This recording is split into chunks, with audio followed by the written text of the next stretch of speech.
Buenos días compañeros, hoy les vamos a hablar sobre los consorcios y las uniones temporales. Para iniciar, vamos a darles definiciones sobre qué es un consorcio y qué es una unión temporal. ¿Qué es un consorcio? Un consorcio es un sistema de mediación que permite a sus miembros organizarse mancomunadamente para la ejecución de un contrato con el Estado, sin que por ello pierdan su individualidad jurídica, pero asumiendo un grado de responsabilidad solidaria en cumplimiento de las obligaciones contractuales. Siguiendo, ¿qué es una unión temporal?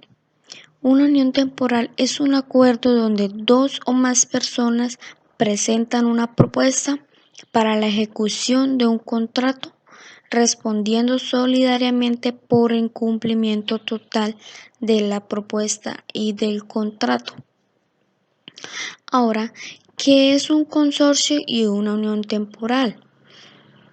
Cuando dos o más personas realizan una propuesta para la adjudicación de un proyecto o de un contrato, que realizan de forma conjunta sin que esa unión constituya una entidad jurídica.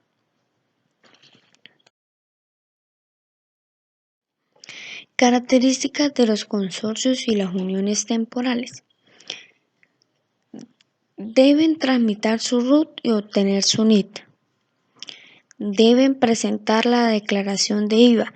Esta presentación se hace si se desarrollan actividades gravadas con este impuesto. Son agentes de retención, no tienen personalidad jurídica.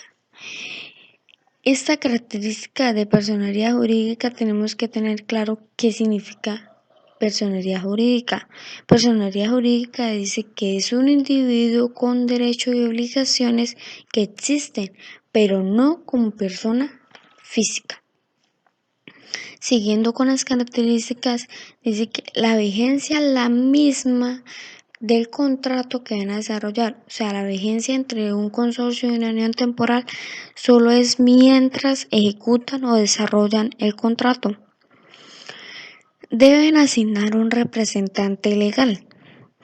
Disponer de recursos comunes para cubrir los gastos que se produzcan por la asociación.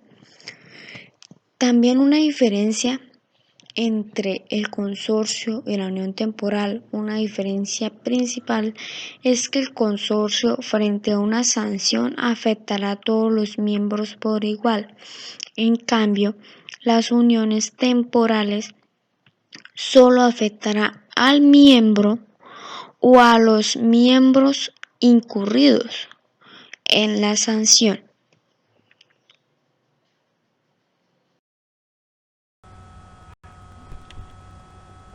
Cuando hablamos de la estructura administrativa, nos referimos a que ellos tienen un representante legal y que es designado por la Junta Directiva conformada por los integrantes del consorcio y la unión temporal.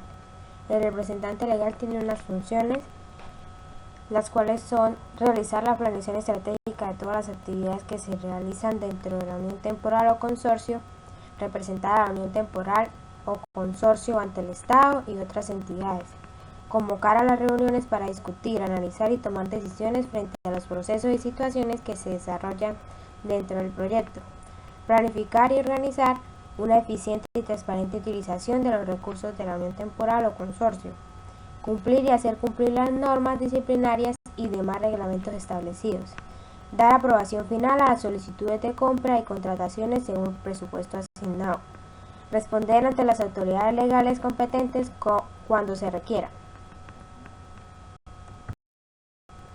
En el área contable, al no tratarse de una persona jurídica independiente a quienes la conforman, no existe obligación legal de llevar contabilidad y por consiguiente no es necesario registrar libros de contabilidad.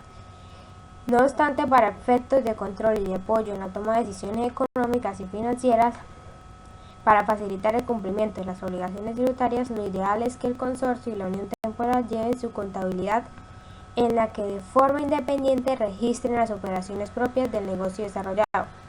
Si se decide llevar contabilidad, se trata de llevarla según las normas vigentes, pues de otra forma la contabilidad no tendrá mayor sentido, lo que obliga a que se apliquen los estándares de las NIF, para que ésta sea de utilidad no solo para el consorcio o la unión temporal, sino para los terceros que puedan estar interesados en ella o acreedores, proveedores, inversionistas, etc.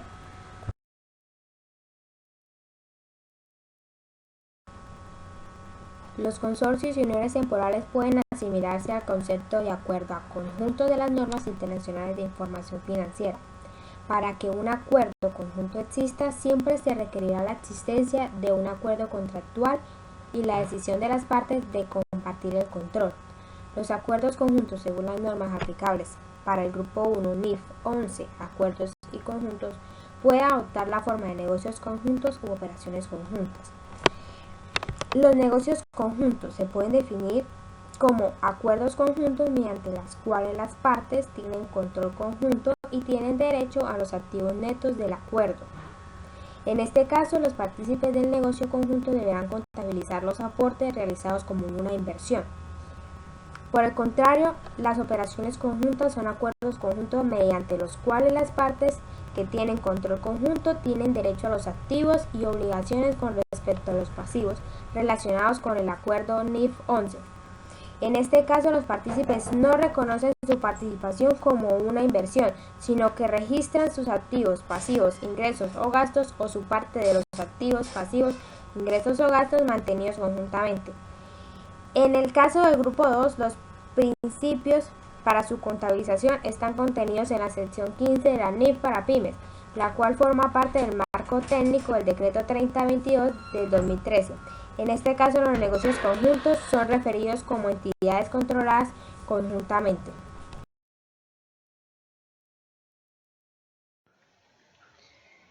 En los consorcios las responsabilidades por las obligaciones tributarias es solidaria. Por eso la unión temporal corresponde a un porcentaje o proporción. Los consorcios y las uniones temporales deben asumir algunas obligaciones tributarias que ya se las voy a nombrar por siguiente.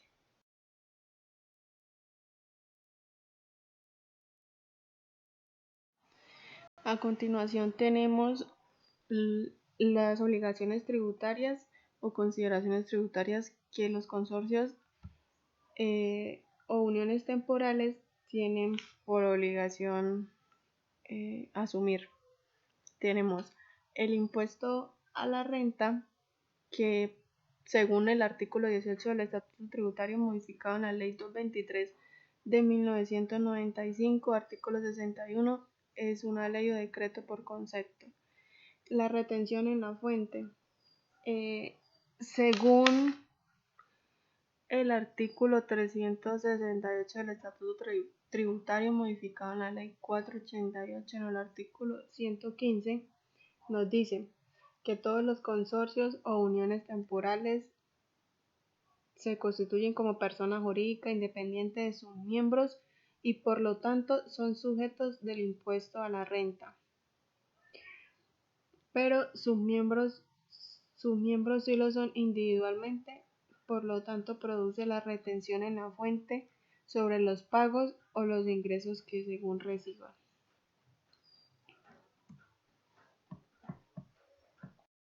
Está el IVA, que según el artículo 437 del Estatuto Tributario, adicionado con el artículo 66 de la Ley 488 de 1998, señala: si el consorcio o la unión temporal desarrollan de forma directa la actividad gravada como la venta de productos, será responsable del IVA bajo su propio NIF. También tenemos retención en IVA, que es por concepto de la DIAN, no es responsable. Tenemos también la expedición de factura, según el artículo 615 del Estatuto Tributario y decreto 3050 de 1997, nos dice que es optativo la norma que cada uno de sus miembros facture los ingresos según su participación en el negocio. También puede ser que uno de los miembros del consorcio o la unión temporal asuma la responsabilidad del IVA de la totalidad del negocio. Eso lo dice el inciso 4 del artículo 1, 6, 14 y 10 del decreto 1625 del 2016. Tenemos también el ICA, que es por ley o decreto, según el artículo 28 del decreto distrital 400 de 1999 por concepto 794 de agosto de 1999 de la Dirección de Impuestos Distritales de la Secretaría de Hacienda. Tenemos también el impuesto de timbre, que es una ley o un decreto, según el artículo 518 del Estatuto Tributario por concepto de la DIAN.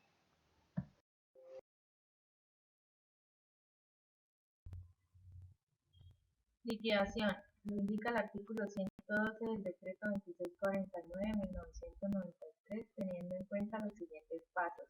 Primero, elaborar y firmar el acta de liquidación entre consorciados o miembros de la unión temporal. 2. Solicitar el paz y salvo por todo concepto ante la DIAN. 3. Solicitar el paz y salvo por todo concepto ante la Caja de Compensación Familiar SENA y CBF. 4. Solicitar el paz y salvo por todo concepto por aportes al sistema de seguridad social en salud, pensiones y riesgos profesionales. 5. Solicitar la cancelación del MIR y del RUC. Revisoría fiscal. Dado que el consorcio y la unión temporal no son una sociedad comercial, en sentido jurídico la designación del revisor fiscal es potestativa. Esto quiere decir que es una decisión voluntaria. Aspectos complementarios. Para efectos de la contratación, cada uno de los consorciados debe estar inscrito en el registro de proponentes de la Cámara de Comercio respectiva.